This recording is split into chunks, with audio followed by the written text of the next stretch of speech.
అదే RTV app వార్తల్ని క్షణాల్లో చదివే అవకాశం ఉంటుంది. ఒక న్యూస్ పేపర్, ఒక టెలివిజన్ ఛానల్ మీ చేతుల్లో ఎప్పుడూ ఉంటాయి. హాయ్ హలో నమస్తే, వెల్కమ్ టు ఆర్టీవీ.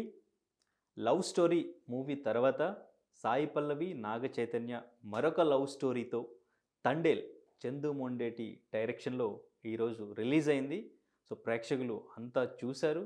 సో అసలు ప్రేక్షకుల ఒపీనియన్ ఎలా ఉందనేది మనం తెలుసుకునే ప్రయత్నం చేసాం. సో ఈరోజు మన స్టూడియోలో దాసరి విజ్ఞాన్ సినీ క్రిటిక్ ఉన్నారు. అసలు ఆయన ఒపీనియన్ ఏంటి, సినిమా ఎలా అనిపించింది, తండేల్ దొల్లగొట్టేసిందా లేదా అడిగి తెలుసుకుందాం. హలో విజ్ఞాన్ గారు. నమస్తే.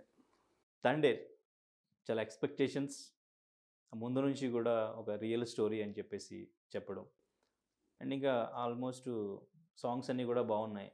దేవిశ్రీ మ్యూజిక్ ప్లస్ అని చెప్పుకోవచ్చు. సో ఆ మ్యూజిక్ కూడా చాలా హైప్ పెంచడానికి యూజ్ అయిందని చెప్పుకోవచ్చు. సో ఈరోజు మూవీ చూసిన తర్వాత ఎక్స్పెక్టేషన్స్కి రీచ్ అయ్యేలాగా తండేల్ ఉందా? నాగ చైతన్య తండేల్తో హిట్ కొట్టాడా?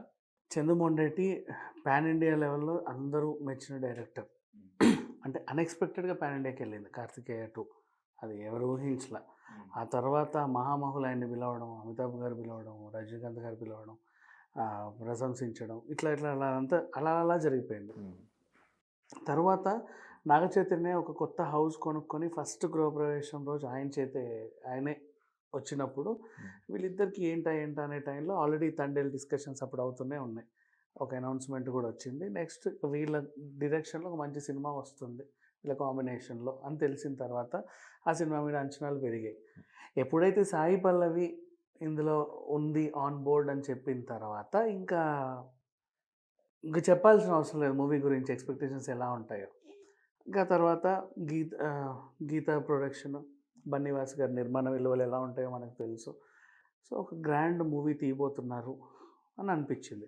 ఇకపోతే నాగ చైతన్య కూడా చాలా కాలంగా ఎంత ప్రయత్నించినప్పటికీ ఒక మంచి గుర్తింపు అనేది రావట్ల. ఆయన పాటలు ఇప్పటికీ బాగా హిట్, మంచి మంచి సినిమాలు చేశాడు కాదనలేము, క్లాసిక్ హిట్స్ ఉన్నాయి.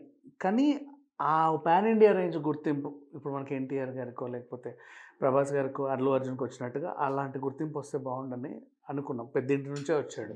అన్నపూర్ణ బ్యానర్ మీద బోల్డంతమంది హీరోలు బయటకు వచ్చారు, కానీ ఈయనకు అలా ఉంది. ఇక తండేల్ ద్వారా ఈయన నిరూపించుకుంటాడు అని అందరూ అనుకున్నాం. టీజర్, ట్రైలర్, గ్లిమ్స్, సాంగ్స్ అన్నీ చూసిన తర్వాత ఈ సినిమా మీద అంచనాలు విపరీతంగా పెరిగిపోయాయి. మొత్తానికి ఏదో రకంగా రిలీజ్ అయిపోయింది. ఇప్పుడు ఫస్ట్ ఈ కథ గురించి మనం మాట్లాడుకోవడానికి లేదు, ఎందుకంటే ఇది యథార్థ కథ, నిజంగా జరిగినటువంటి స్టోరీ. ఒక గుజరాత్కి చెందినటువంటి ఒక ఫిషర్మెన్ అనుకోకుండా పాకిస్తానీ వాటర్స్కి వెళ్ళడం, అక్కడ వాళ్ళ చేత అరెస్ట్ కాపాడడం, అక్కడ 22 ఏళ్ళు జైల్లో ఉన్నాడు. మనకి ఏంటంటే సింపుల్గా ఏదో చూపించారు, కానీ శ్రీకాకుళం నుంచి ఇటు వెళ్ళే వాళ్ళు ఒరిజినల్గా పాపం ఆయన 22 ఇయర్స్ జైల్లో ఉండి బయటకు వచ్చాడు. అది బేసిక్ స్టోరీ. అండ్ ఇప్పుడు ప్రజెంట్ దాన్ని ఇతివృత్తంగా తీసుకొని కొంచెం లిబర్టీ తీసుకున్నారు, కాదనలేము. ఒక మంచి స్టోరీ అనేది అల్లుకున్నారు వీళ్ళు.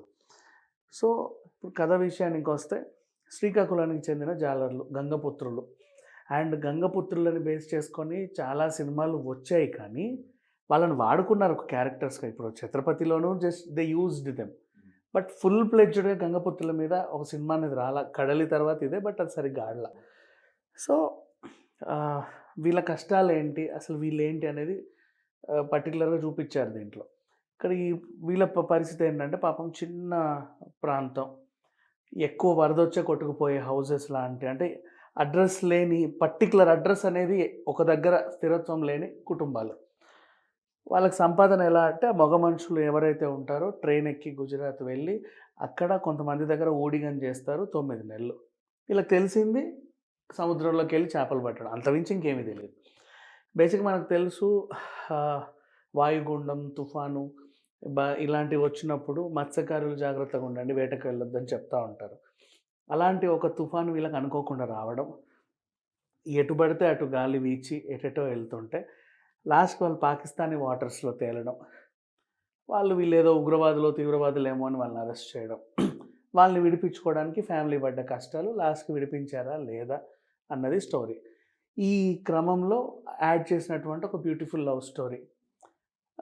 నువ్వు అలా వెళ్తే అంటే ఆ అమ్మాయికి ఏంటి, ఇలా వెళ్ళిన ప్రతి ఒక్కరూ కొంతమంది బతికొస్తారు, కొంతమంది బతికి రారు. 9 నెలలు అయితే తప్ప వాళ్ళు ఉన్నారా లేదా అనేది తెలియదు. పురిటి నొప్పుల కంటే దారుణంలాగా ఫీల్ అయ్యే సిట్యుయేషన్ అది. ఎందుకు నేను ప్రతి సంవత్సరం 9 నెలలు ఇంతింత బాధపడాలి? నాకు ఆ బాధ వద్దు. Please come back, stay here అని ఆవిడ అడగడం. ఇతను కాదు కూడదు నేను వెళ్తానని వెళ్ళడం. ఈవిడ తెగదెంపులు తెచ్చుకోవడం. తర్వాత ఆవిడని ఇతను కన్విన్స్ చేసుకున్నాడా లేదా అనేది స్టోరీ. నౌ ఇప్పుడు మనం సింపుల్గా చెప్పాలి అంటే ఒక టైటానిక్ తీసుకుందాం. అన్ఎక్స్పెక్టెడ్ జర్నీ, అనుకోకుండా వెళ్ళింది. ఒక యాడెడ్ బ్యూటిఫుల్ లవ్ స్టోరీ, ఒక అంతం. ఇది కూడా అంతే. వీళ్ళు చంద్రమోహన్ రెడ్డి తీసిన సినిమా అంటే అనుకొని తీసింది కాదు. కార్తీక్ తీడా రాసిన స్టోరీ. ఆయన కూడా ఒక యథార్థ గాథని తీసుకొని అల్లుకున్న కథ. అనుకోకుండా నిజంగా జరిగిన స్టోరీని వీళ్ళు ప్రజెంట్ చేశారు. ఇప్పుడు పాకిస్తానీలోకి వెళ్ళిన తర్వాత వాళ్ళని విడిపించుకునే క్రమంలో వీళ్ళు చేసిన ప్రయత్నాల్లో అప్పుడు మనకు సుష్మా స్వరాజ్ గారు ఉండే 2019 బేస్డ్ స్టోరీ, ఆగస్ట్ సమ్ టైంలో ఆవిడ సైన్ చేసిన లాస్ట్ సంతకం ఇదే, ఫైల్ ఇదే. తర్వాత 2 డేస్లో ఆవిడ చనిపోయింది. అక్కడ వీళ్ళకి చిన్న బ్రేక్. తర్వాత వెంటనే అన్ఎక్స్పెక్టెడ్గా ఆర్టికల్ 370 రద్దు, మళ్ళీ అదొక బ్రేక్. ఇట్లాంటి ఇష్యూస్ మధ్యలో నలిగినటువంటి జీవితాలు. అసలు ఈ కథని తీసుకోవడమే పెద్ద సాహసం అండ్ చాలా సెన్సిటివ్ స్టోరీ. దీన్ని ప్రజెంట్ చేయడం ఇంకో సాహసం.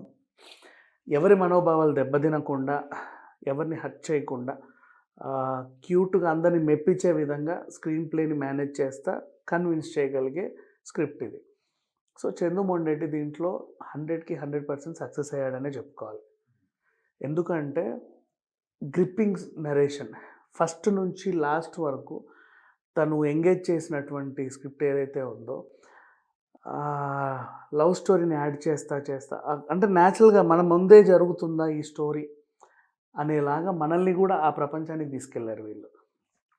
అండ్ నిజంగా వాళ్ళ లైఫ్స్ ఇలా ఉంటాయా, ఇంత క్రిటికల్ సిచ్యువేషన్లో వాళ్ళు ఉంటారా, వాళ్ళ ఫ్యామిలీస్ అంత బాధపడద్దా అనేలాంటి ఎమోషన్స్ అన్నీ చాలామంది అన్ని రకాలుగా కనెక్ట్ అయ్యారు. ఇంకా లవ్ సీన్స్ వచ్చిన ప్రతిసారి ఏంటంటే ఆ హీరోయిన్ ఏడ్చిన ప్రతిసారి జనాలకు కూడా ఏడుపు వచ్చింది.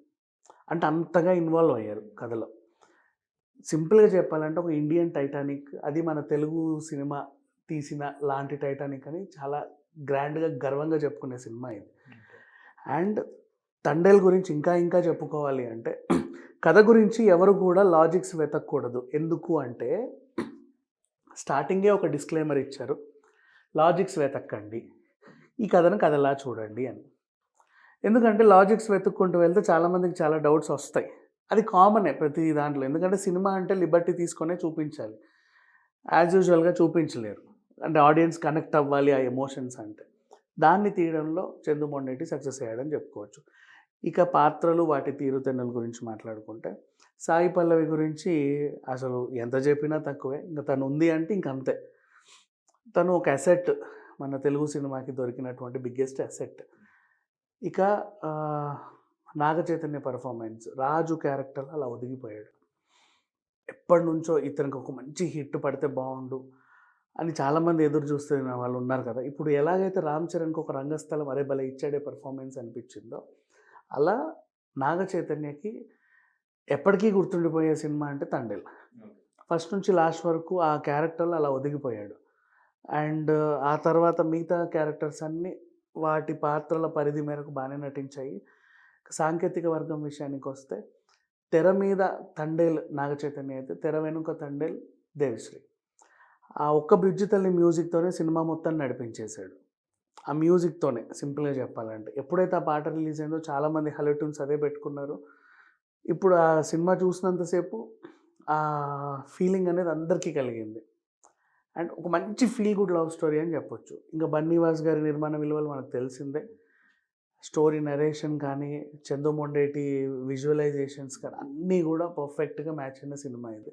ఓకే. ఎక్కడ కూడా బోర్ లేకుండా ఫస్ట్ నుంచి లాస్ట్ వరకు ఎంగేజ్ చేసినటువంటి సినిమా. ఈ మధ్య కాలంలో వచ్చినటువంటి బ్యూటిఫుల్ ఒక లవ్ స్టోరీ అంటే తండేల్. రైట్. అయితే చంద్రమోహన్ రెడ్డి డైరెక్టర్గా పాస్ అయినప్పటికీ కూడా ఒక రచయితగా ఆయన ఫెయిల్ అయ్యాడు. వాళ్ళిద్దరు లవ్ స్టోరీ చూపించిన విధానం అంత కనెక్ట్ అవ్వలేదు. ఫస్ట్ హాఫ్ అంతా కూడా ఏదో సాగదీసినట్టు ఎంగేజ్ చేస్తూ అట్లాగే తీసుకెళ్ళిపోయాడు. ఈవెన్ ఇంటర్వల్ బ్యాంగ్ వచ్చే వరకు కూడా అంతగా ఏం కనెక్ట్ అవ్వలేదు స్టోరీ అనేది కూడా నేను విన్నాను. సో అది ఎంతవరకు కరెక్ట్? అండ్ ఇంకా పాకిస్తాన్‌కి సంబంధించిన ఆ ఎపిసోడ్ కూడా చాలా పేలవంగా అనిపించింది. అంత కనెక్ట్ అయ్యేలాగా నిజంగా ఒక పాకిస్తాన్‌లో వీళ్ళు ఎలా ఫేస్ చేశారు అనేది పర్ఫెక్ట్‌గా చూపించలేకపోయాడు. సో అది కనెక్ట్ అవ్వలేదు పెద్దగా అనిపించే కామెంట్స్ కూడా వస్తున్నాయి. విషయం ఏంటంటే యాక్చువల్‌గా సినిమాని బేసిక్‌గా మనము టికెట్ పెట్టుకొని 100, 150 పెట్టి కూర్చున్నాం.